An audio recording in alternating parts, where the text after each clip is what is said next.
Hello everyone. यार आज हम लोग डिस्कस करेंगे अबाउट डी ब्रोगल हाइपोथेसिस या फिर डी ब्रोगल वेरिएंट। यार अब तक हम क्या पढ़ चुके हैं कि रेडिएशन एक डुअल नेचर शो करती है। रेडिएशन वेव नेचर के साथ साथ पार्टिकल नेचर भी शो करती है। जैसे हमने रेडिएशन का वेव नेचर कौन से फिनोमिनन से प्रूव किया भाई, इंटरफेरेंस एंड डिफ्रैक्शन। बाद में आइंस्टीन ने इसी रेडिएशन का पार्टिकल नेचर भी प्रूव कर दिया कि यार अगर किसी भी एक मेटल सरफेस पे कोई एक light ray of suitable frequency अगर फॉल डाउन करेगी तो इलास्टिक कोलिजन की वजह से उसमें से कुछ इलेक्ट्रॉन निकलेंगे, that is photo electric effect. अब एक बहुत नेचुरल सा क्वेश्चन आता है कि अगर रेडिएशन डुअल नेचर शो करती है तो क्या हमारा पार्टिकल भी डुअल नेचर शो करता है? क्या पार्टिकल भी सिमेट्री फॉलो करती है? तो डी ब्रोगल ने कहा कि भाई पार्टिकल भी वेव नेचर शो करता है, और उन्होंने उस वेव नेचर की वेवलेंथ कैलकुलेट करने का एक एक्सप्रेशन भी दिया। उन्होंने कहा कि किसी भी एक पार्टिकल से एसोसिएटेड जो वेव नेचर होगा, जो उसकी वेवलेंथ होगी, उसका एक्सप्रेशन होगा lambda is equals to h by T, जहां पे h हमारा प्लैंक कांस्टेंट है, उसकी वैल्यू आपको पता ही होगा 6.6 into 10 to the power -34 joule second. और p क्या है? p है उस पार्टिकल का मोमेंटम। आपको यह भी पता होगा कि भाई मोमेंटम का फॉर्मूला क्या है? मोमेंटम का formula mass times of velocity.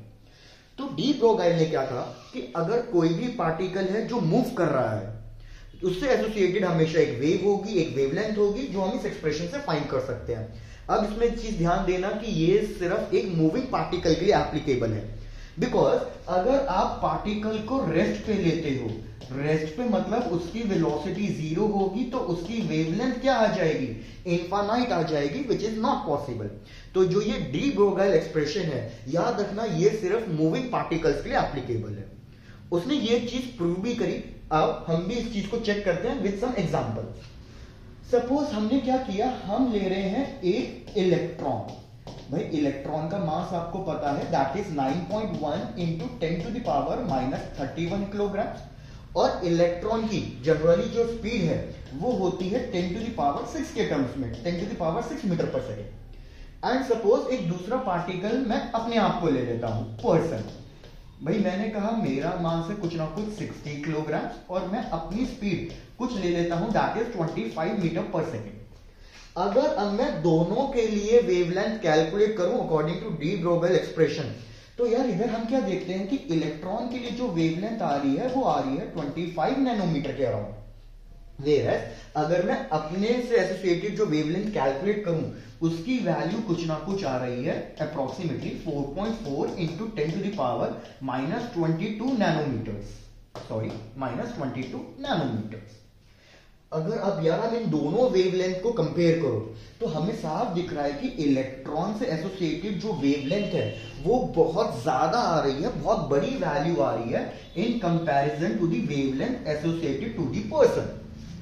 अब हमारे पास जो भी डिवाइस है, इंस्ट्रूमेंट है वेवलेंथ को मेजर करने के, वेवलेंथ को चेक करने के, तो उस डिवाइस से ये वाली वेवलेंथ को मेजर करना बहुत आसान है, बिकॉज ये वैल्यू बहुत बड़ी आ रही है 25 नैनोमीटर्स। वेयरएज आप खुद चेक करो कि ये वैल्यू इतनी ज्यादा छोटी आ रही है कि किसी भी डिवाइस के लिए इतनी छोटी वैल्यू मेजर करना बहुत ज्यादा डिफिकल्ट है।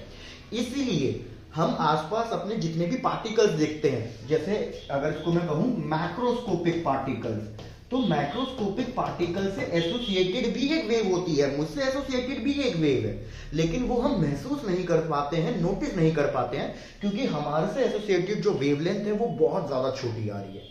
वेयरएज ये वेवलेंथ बहुत इजीली नोटिसेबल है माइक्रोस्कोपिक पार्टिकल्स के लिए, क्योंकि माइक्रोस्कोपिक पार्टिकल का सेंस मास बहुत कम है, तो उनकी वेलोसिटी बहुत ज्यादा होती है, जिसकी वजह से उनकी जो वेवलेंथ है वो बड़ी आएगी और इजीली मेजरेबल है।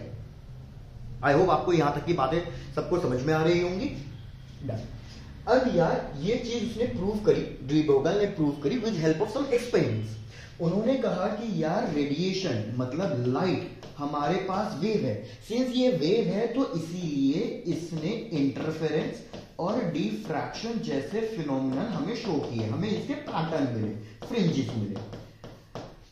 अब उन्होंने यही सेम चीज चेक करी एक इलेक्ट्रॉन के लिए। उन्होंने कहा इलेक्ट्रॉन तो एक पार्टिकल है, तो फिर तो ये शो नहीं करना चाहिए था इंटरफेरेंस और डिफ्रैक्शन, लेकिन इलेक्ट्रॉन ने भी इंटरफेरेंस और डिफ्रैक्शन जैसे फिनोमेना, जैसे पैटर्न शो किए। तो इससे ये चीज प्रूव हो गई, कंफर्म हो गई कि भैया जो भी एक पार्टिकल है उससे एसोसिएटेड एक वेव नेचर भी होता है।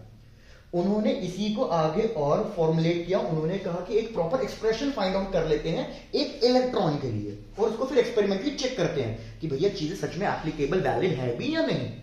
तो उन्होंने कहा कि भैया lambda is equals to h by P, जहां पे हम p को मोमेंटम को किसी और एक्सप्रेशन में रिप्रेजेंट कर सकते हैं, चेंज कर सकते हैं। तो उन्होंने कहा कि यार हम मोमेंटम को लिख सकते हैं स्क्वायर रूट ऑफ 2mk।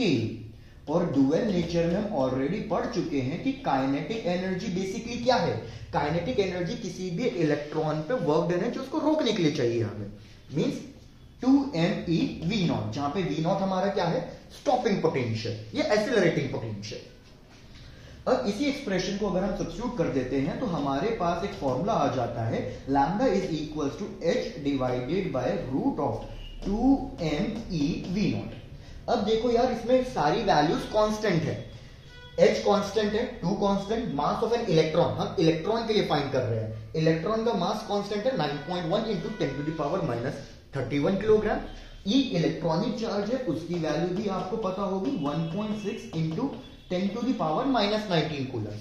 तो अगर मैं इन सारी की वैल्यू सब्स्टिट्यूट कर दूं, h m e की वैल्यू सब्स्टिट्यूट कर दूं, तो हमारे पास एक एक्सप्रेशन आता है वेवलेंथ का, de Broglie wavelength associated for an electron which is equals to 12.3 divided by root of v। और जो ये एक्सप्रेशन आ रहा है, जो ये वैल्यू आ रही है, याद रखना ये आर्मस्ट्रॉन्ग के अंदर आ रही है। अब उसने इसको चेक किया, वेरीफाई किया एक्सपेरिमेंटली। डी ब्रोगली ने एसिलरेटिंग पोटेंशियल लिया 120 और उस इलेक्ट्रॉन के लिए उन्होंने वैल्यू कैलकुलेट करी।